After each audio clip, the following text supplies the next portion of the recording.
Nagtapos nga ang nakaraang chapter sa pag-uusap ni Louie at Jinwoo at sa pagbibigay ni Louie ng salita na maging si Mr. White ay ikinabigla. Pero bago natin simulan ang sumunod na chapter, gusto ko sanang humingi ng tulong na paabutin at least 100 like ang video na to. Maraming salamat. Nagsimula nga ang chapter sa pag-alis ni Louie kung nasaan sila Jinwoo. At sa sumunod na eksena, sinabi nitong si Mr. White kay Jinwoo na ang sinabi daw ni Louie ay hindi daw nito gustong makalaban si Jinwoo. Na sinagot naman ni Jinwoo na ayos lang daw iyon. At nabaling naman ang atensyon ni Jinwoo sa pagtawag sa kanya ni Mr. Brennan. At sinabi pa nga na kung pwede daw bang mahiram ang konting oras nitong si Jinwoo. At sa sumunod nga na panel ay makikitang muling nagkita itong si Mr. Helner at Jinwoo. At napasabi pa nga ni Mrs. Helner na matagal silang hindi nagkita. Sinagot naman ni Jinwoo na hindi niya inaasahang muli silang magkikita. At sinabi naman ni Mrs. Helner na kamakailan nga lang ay palagi siyang nananaginip. Panaginip daw na ang malalakas na hunter ay mamamatay. At ilang araw nga lang daw ang nakalipas, ang kanya daw mga panaginip ay nagkatotoo. Patanong naman si Jinwoo na tungkol daw ba yun kay Christopher Reed.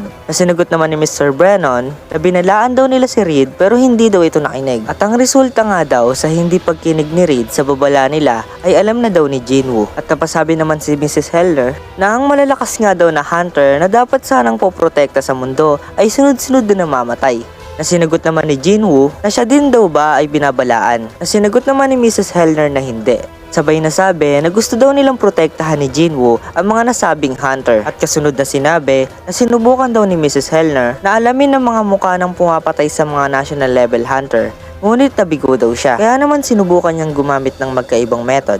Nagpasya daw siya na gamitin ng kanyang kakayahang makilala ang isang nilalang sa loob ng kanyang panaginip. At kasunod na sinabi ni Jinwoo na katulad daw ba yon noong tinitigan siya ni Mrs. Helner. Na sinagot naman ni Mrs. Helner na oo. At kasunod na sinabi niyang nakakita siya ng isang walang hanggang kapangyarihan. At noong tinignan niya daw ito sa mga mata nito ay mas minabuti niya na lang daw gumising dahil sa kadilimang nakita niya dito. At nanginginig na sinabi na malinaw niya pa daw na naaalala ang lahat. Ang boses daw na kumuusap sa kanya habang nakatingin sa mata ng nasabing nilalang. At kasunod na sinabi ni Jinwoo kung ano daw bang sinabi ng nasabing boses. Na sinagot naman ni Mrs. Helner na ang pagbabalik at paghihintay sa paparating na gera. At napaisip naman si Jinwoo na yun daw ba ang nasabi sa kanya ng hari ng mga higante, ang gera sa pagitan ng mga monarch at rulers. Sabay na tinanong si Mrs. Helner na ano daw ba ang kinalaman nun sa hinihiling nila. Sinagot naman siya ni Mrs. Helner na katulad daw yon ng kapangyarihang meron si Jinwoo. Sabay na patanong naman si Jinwoo sa kanyang sarili na nakita daw ba kaya ni Mrs. Helner ang kapangyarihan ng Shadow Monarch sa kanya noong panahong ginamit nito ang ability niya sa kanya. At kung ang nasabing mga nilalang daw na nakita ni Mrs. Helner sa kanyang panaginip ay may kapangyarihang katumbas ng sa kanya, malamang nga daw na yon ay mga monarch. Sabay na nagsalita si Mr. Brennan na ang mga nilalang daw na yon ay lagpas sa mga kakayahan kung ikukumpara sa mga hunter. Kaya upang mapigilan nila ay kailangan nila ang hunter na katulad ni Jinwoo, isang tao na maaaring kayang makipagsabayan sa mga nasabing nilalang. At sa totoo nga lang daw ay nag-aalangan silang humingi ng tulong kay Jinwoo na protektahan ng mga national level hunter, gawa ng mas bababa ang ranggo ni Jinwoo sa mga nasabing hunter. Pero nagbago nga daw ang isip nila nang makita nila kung paano nilampaso ni Jinwoo si Thomas Andre. At sumunod na sinabing hindi daw sila umaasa na gagawin ni Jinwoo ang pakiusap nila ng libre. Kaya naman, handa daw silang ibigay ang runestone ni Kamish na itinuturing nilang kayamanan para maging kabayaran kay Jinwoo. At nasabi pa nga na may mga hunter daw na pinagpala at nabiyayaan ng talento at sila daw ang nagpapanatili ng kaayusan sa mundo. At kung mawawala daw sila, ang mundo daw ay posibleng magunaw. Habang hindi naman agad makapagdesisyon si Jinwoo at sumunod na humingi ng tawad na nangangahulugan ng kanyang pagtanggi. At napatanong naman si Brennan na ang dahilan daw ba ng kanyang pagtanggi ay dahil mayroon pa silang alitan ni Thomas Andre, na sinagot agad naman ni Jinwoo na hindi. At kasunod niya na sinabi na ang dahilan daw ay dahil hindi niya pa alam kung sino ang dapat niyang labanan. Na ikinabigla naman ni Brennan at Helner.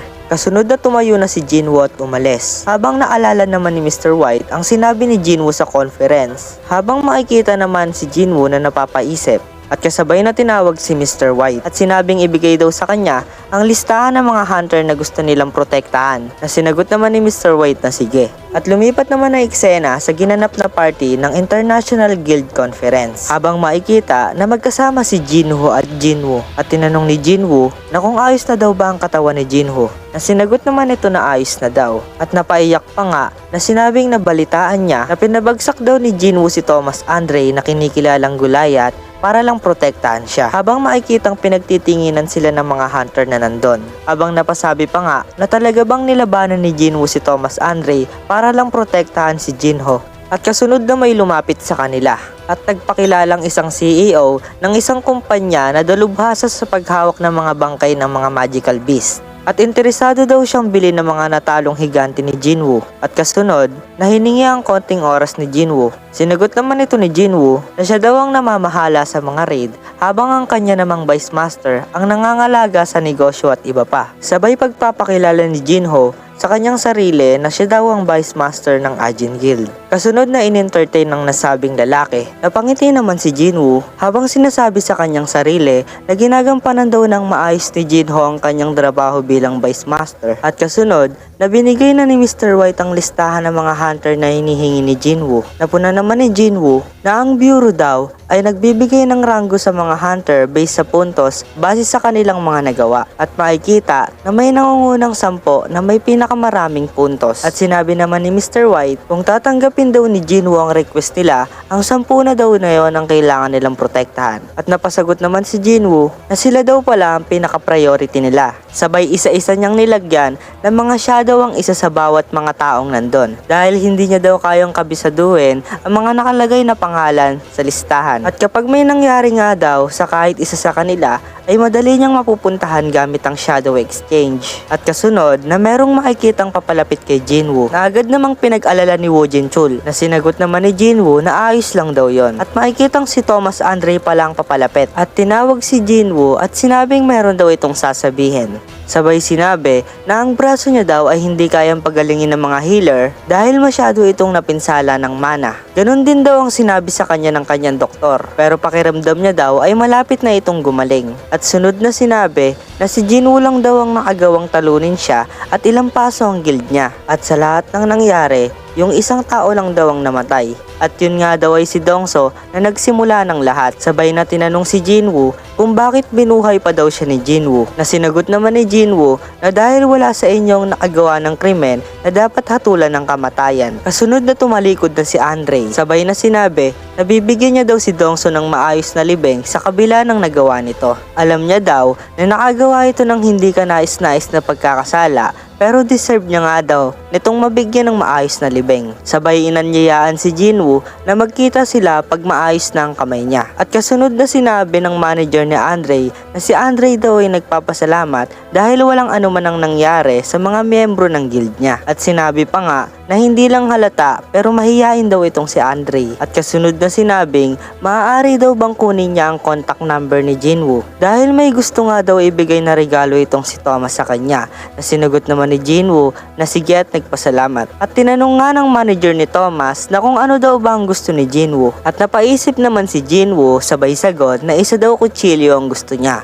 At kasunod na nagpaalam na ang manager ni Thomas. Nagsalita naman si Mr. White na gusto daw makita ni Jinwoo ang mga hunter na nasa listahan at sasamahan siya nito. Sumagot naman si Jinwoo na hindi na daw kailangan, habang natanong na bakit wala daw doon ang ika-6 sa listahan. At napatanong naman si Mr. White na paano daw ba niya yun nalaman. Sabay sabing hindi na nila makontak ang nasabing hunter ilang araw na ang nakalipas. Sinubukan daw itong hanapin ng Brazilian government ng patago, pero hanggang ngayon daw ay hindi pa rin nila alam kung nasaan ito. Habang napatanong naman si Jinwoo sa kanyang sarili kung patay na daw ba ang hunter, dahil kung ganun nga daw, 7 tao na lang ang natitira. Nalipat naman na eksena sa Hunter Association ng Korea kung nasaan si Chairman Go. Napasabi naman ito sa kanyang sarili na ang kanya daw tibok ng puso ay kakaiba. Nakaramdam na daw siya ng kakaibang pakiramdam sa kanyang puso, pero iba daw ang nararamdaman niya ngayon. Sabay na patanong sa sarili kung naabot niya na daw ba ang limitasyon niya. Sinabi nga daw sa kanya ng kanyang doktor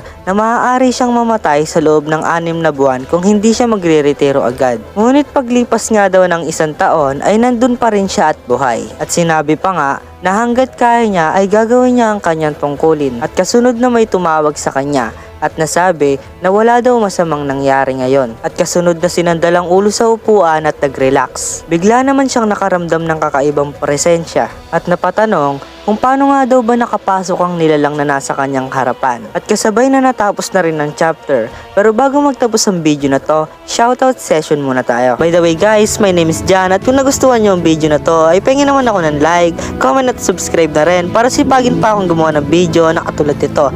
Maraming salamat!